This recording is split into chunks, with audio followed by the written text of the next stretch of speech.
Vou começar com frases fortes aqui, né? Depois de uma série de decepções aí que Koreda veio colecionando nos últimos anos, eu acho que esse filme é o mais forte dele em 20 anos. Uma história de violência envolvendo uma mãe, um garoto e um professor de colégio.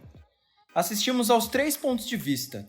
E fica a questão: quem é o monstro do filme? Bom, o Nathan já começou aí, né? Rasgando elogios pra esse filme. Koreda é uma figurinha carimbada no Festival de Cannes. E toda vez que um filme dele aparece eu fico muito empolgado porque eu sou muito fã dele. E dessa vez as minhas expectativas também foram supridas.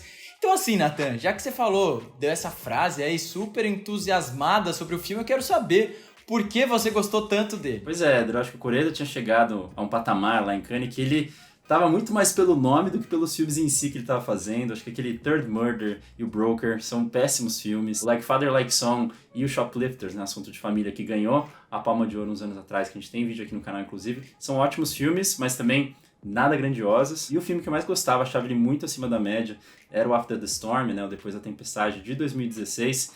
E eu acho que aqui o filme de hoje consegue superar esse filme ainda mais. É um filme que vai quebrando o tempo inteiro com a nossa expectativa, né? Como o Éder comentou ali na sinopse, é um filme quebrado em 3 momentos, né? A gente acompanha uma mesma história sobre 3 pontos de vista diferentes, e eu acho que aqui a gente precisa deixar o alerta de spoilers, porque acho que cada virada, a própria estrutura do filme em si já é um certo spoiler. Então, assim, se você quiser ter uma melhor experiência com esse filme, assista ele aí tábula rasa, sem saber de nada. Até porque cada um dos segmentos aqui parece filmes que a gente já assistiu no cinema, que de repente a gente toma ali uma rasteira e aí o filme muda completamente, né? Então, são 3 momentos. O primeiro momento, acho que ele lembra muito um cinema bem humanista, de forma até exagerada, que a gente tem ali do Ken Loach. Um segundo momento ali que a gente tem o filme da caça, né, do Thomas Vinterberg com o Mads Mikkelsen estampado aqui. E um terceiro segmento que lembra muito os filmes do Koreda ali do primeiro momento, que a gente tinha a observação das crianças, né, do dia a dia delas, do afeto, das inseguranças dela, muito próximo. E também o Close, né, que é um filme que também fez um burburinho tempos atrás aí, que tem temas também correlatos. Então,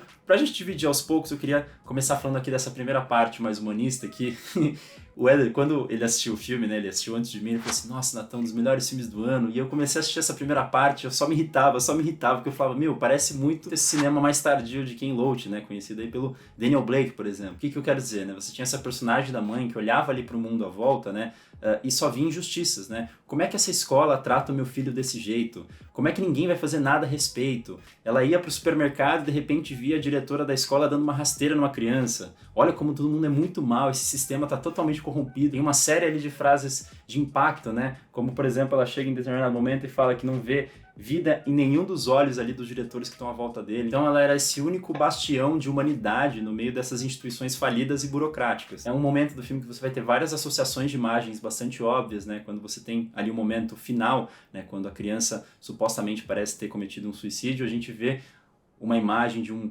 papelzinho falando monstro. Então, assim, tudo é bastante óbvio, essa personagem é bastante verborrágica, grita contra tudo e contra todos, né, com muita vontade, mas ao meu ver também com muita ingenuidade, que é uma das críticas que eu tenho a esse cinema de Ken Loach, né? Enfim, ela só passa por essa sucessão de abusos e acha que vai mudar o mundo gritando contra o sistema em letra maiúscula. Então, assim, Éder, antes de passar para as outras partes, eu queria ouvir de você. Você estava incomodado também nesse começo? Porque, assim, eu tava com muita raiva de você no começo do filme aqui, mas eu acho que depois, quando o filme vira, aí eu entendi o que você estava querendo me dizer. Olha, Nathan, eu não tinha tido essa percepção que você teve com esse começo desse filme, né? Desse sofrimento dessa mãe. Na verdade, essa primeira parte ela me deixou bastante intrigado, assim, porque eu já sabia do que se tratava o filme, então eu já meio que estava entendendo ali o que estava acontecendo com o garoto. Mas eu não consegui fazer esse paralelo com o filme do Ken Loach, né? Sobre essa questão dessa sociedade corrompida, essa sociedade que parece que perdeu sua humanidade. Então, assim, eu vi muito mais como um lance meio de mistério ali do que em si um filme fatalista do Ken Loach. Então, essa primeira parte, de fato, ela não me incomodou. Eu acho que eu fui tão de braços abertos. Talvez possa ser que funcione aquele lance assim, se você gosta do diretor, talvez, né, você ali esteja mais suscetível a entrar na história. Eu sei que a gente nunca deve usar esse critério quando a gente assiste um filme, mas não sei. Sinceramente, não foi algo que me incomodou, né? Eu acho que eu fui ali sendo conquistado ali por aquelas situações e eu ficava intrigado por que aconteceria com aquele garoto, porque ele já começa tomando situações tão drásticas desde o começo do filme que eu fiquei curioso para saber qual seria o próximo passo, qual seria ali o limite onde ele poderia chegar. Então os meus questionamentos ficaram muito mais em cima disso, então desculpe aí se você ficou um pouco com raiva de mim. Outro ponto também que me chama muita atenção, né, eu não sou tão fã, assim, de melodramas, né, mas coincidentemente, vários filmes japoneses que eu já assisti que ele tem esse tom mais melodramático, eu acabo gostando, né? Inclusive, a gente assistiu a um filme esse ano chamado Fechar os Olhos, né? Um filme espanhol que também estava no Festival de Cannes, e eu não gostei nada do filme, e eu acho que ele é cafona em certos aspectos. E aí, quando eu me deparo com esse filme, ou da Naomi Kawase, eu gosto bastante, então assim, vai entender, né? E aí vem o primeiro baque do filme, né? Que a gente volta pro começo agora sob o ponto de vista do professor injustiçado. Aqui uma veia muito maior do que a caça, né, que a gente tinha, porque ele vai levar situações muito mais limites, né, para esse personagem. Que eu também achei que estava em certo momento ali caminhando para vias mais fatalistas aí de um possível suicídio desse personagem. E aí, mais uma vez, eu estava desgostando do filme aqui. Então, assim, esse filme para mim é uma montanha-russa, né?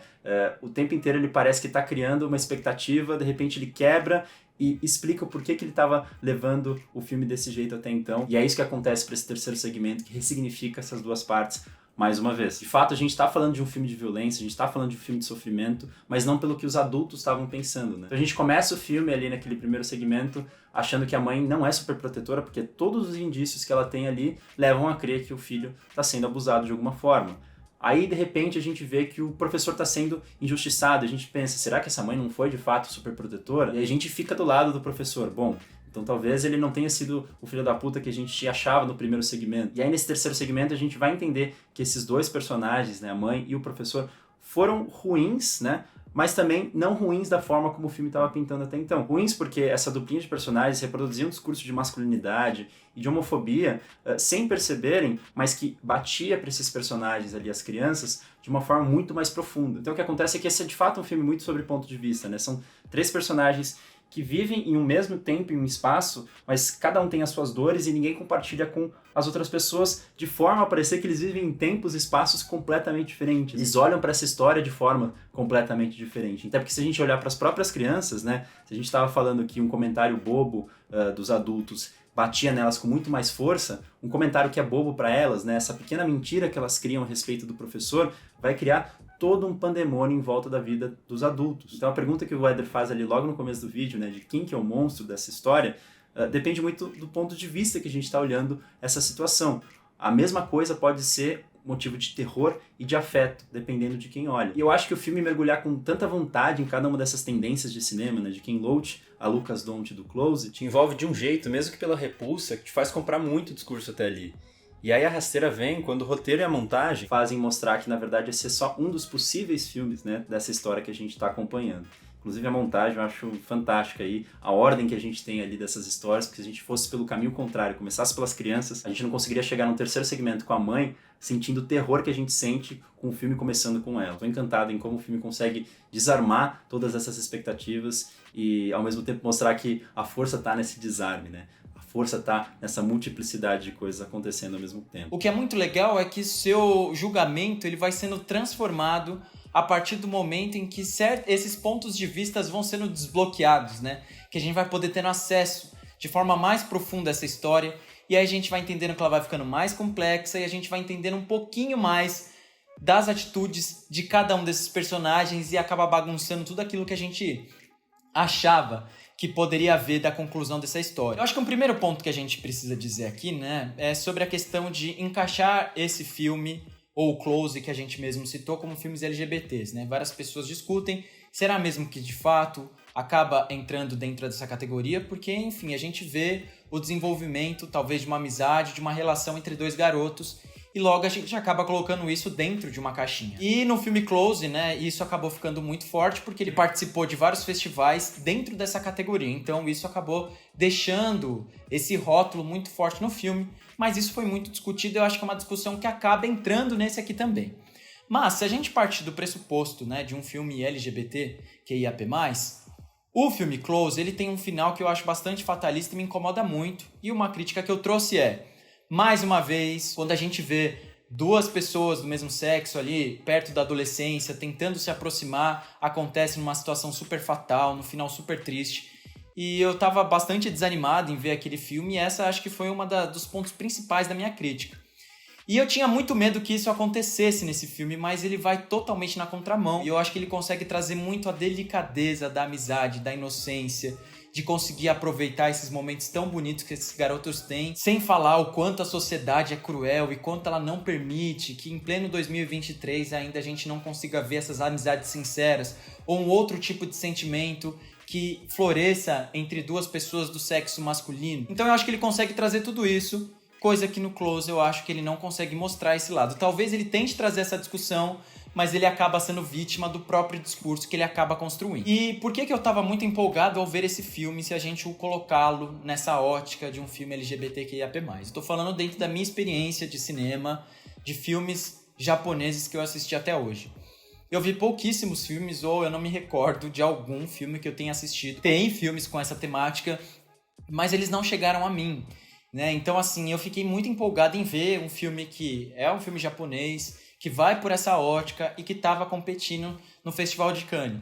Então, todos esses fatores fizeram com que eu já fosse bastante empático com esse filme, né? E talvez eu não criasse essas sensações tão conflitantes que o Nathan acabou sentindo ao assistir o filme. Éder, um filme LGBT que eu gosto bastante chama Funeral das Rosas. Acompanha lá um grupo de drag queens no Japão dos anos 60, cheio de experimentação, é radical na forma, no conteúdo, é uma boa dica para vocês assistirem o cinema queer. Mas, falando sobre Close, eu lembro que quando a gente publicou o vídeo na época, alguns colegas vieram bater, né, falando que justamente a gente taxar que esse relacionamento dos dois era um relacionamento homoafetivo, era nós também, como os personagens ali do filme, pressionando para que eles assumissem uma coisa que talvez fosse só um afeto entre amigos, né? Se a gente tivesse duas amigas trocando aquelas carícias, trocando aqueles olhares, a gente não taxaria da mesma forma que a gente taxa quando a gente olha para dois homens.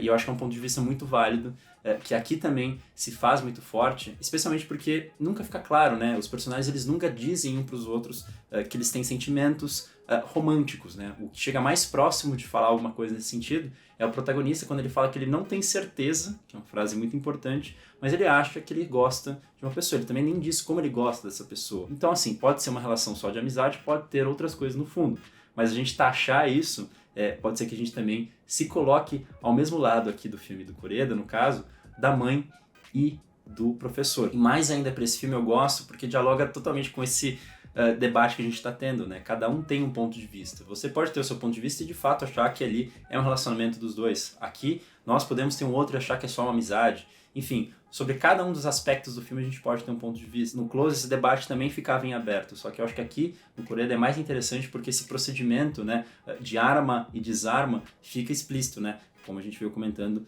aqui no decorrer do vídeo. E eu sabia que o Éder ia falar sobre essa questão do final trágico, eu concordo com ele. A gente também não sabe exatamente o que acontece, porque você vê que tem um filtro ali um pouco diferente. Pode ser que de fato eles tenham ficado soterrados naquele vagão ali quando acontece o deslizamento, e toda aquela sequência final seja ali parte de um sonho, justamente por conta desse filtro ali que vai se esbranquecendo no final. A gente não tem certeza. Mais uma vez entra nesse debate de ponto de vista, a gente pode ter nosso ponto de vista aqui, mas uma coisa é fato, como o Éder disse, o discurso que o filme apresenta aqui não é trágico, ele aponta para outras coisas. E aí, para terminar o vídeo aqui, acho que tanto o Close quanto esse filme tinha essa questão muito forte dos toques, dos olhares, acabava sendo meio que um pacto silencioso, né, para troca de afeto ou mesmo suporte diante de violência de uma sociedade repressora. E aqui você também tem toques, mas que são mais ambíguos. Vai na mesma lógica dos comentários maldosos que a gente estava falando até então. Um esbarrão simples, que não pode ser nada, provavelmente essa pessoa vai esquecer que isso aconteceu mais pra frente, mas que pra pessoa que leva esse esbarrão ganha um peso completamente diferente. A gente tem ali o toque do amigo do protagonista no cabelo, né? Mas que para esse protagonista vai significar um contato indesejado diante da sociedade que está ali ao redor. Então o que para um personagem é afeto, para o outro pode ser um desconforto. Para encerrar a crítica aqui de vez, tem uma imagem que eu acho que é muito bonita, de quando a gente está ali no segundo segmento, no finalzinho, e professor e mãe se reúnem para salvar, né, os garotos ali supostamente presos nesse vagão soterrado, e eles tentam limpar uma janela que a gente fica do lado de dentro vendo os esforços deles, mas de forma nenhuma eles conseguem limpar, e fica ali longos segundos a gente contemplando esse vidro. O mesmo vidro que algumas cenas depois, nesse último segmento, a gente vê que os dois garotos brincam, possivelmente se apaixonam ou não, que vão ali cruzar esse vidro com nenhuma dificuldade. Então, mais uma vez, elementos muito simples que passam até despercebidos para os personagens, mas que têm relações completamente diferentes em como eles interagem ali com o mundo ao redor.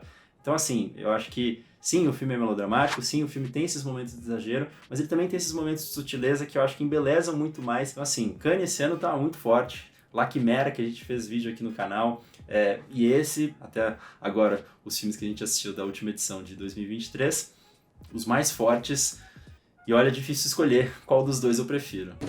E agora chegou aquele momento especial do vídeo que boa parte das vezes é o Nathan que fala sobre isso, mas hoje eu vim aqui representar nós dois porque essa seria a dica de ambos, que é o Godzilla Minus One, que é um filme sobre o Godzilla, né? Eu fiquei muito feliz ao ver esse filme, e inclusive é com a mesma atriz que faz o Monster, a Sakura Ando, que pra mim é uma atriz que brilhou muito no Monster, e assim, ela tem uma participação menor aqui no filme do Godzilla, mas ela também está lá.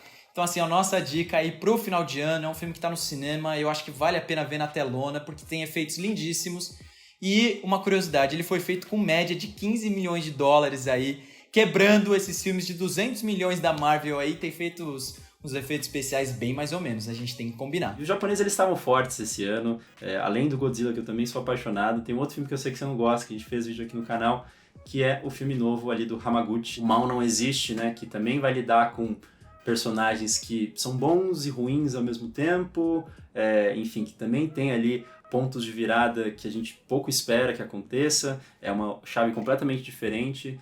Enfim, é um filme muito mais contemplativo, que o roteiro talvez não seja ali tão marcado como a gente tem aqui nesse filme, mas realmente, se os franceses em 2022 estavam com tudo, acho que o ano de 2023 é o ano dos japoneses. Então é isso, pessoal, eu espero que vocês tenham gostado desse vídeo, comentem como foi o ano de vocês, se esse filme entra na lista de melhores filmes do ano pra vocês, tá bom? Então não esquece também de recomendar pro seu amigo que gosta de ver filmes diferentes, tá bom?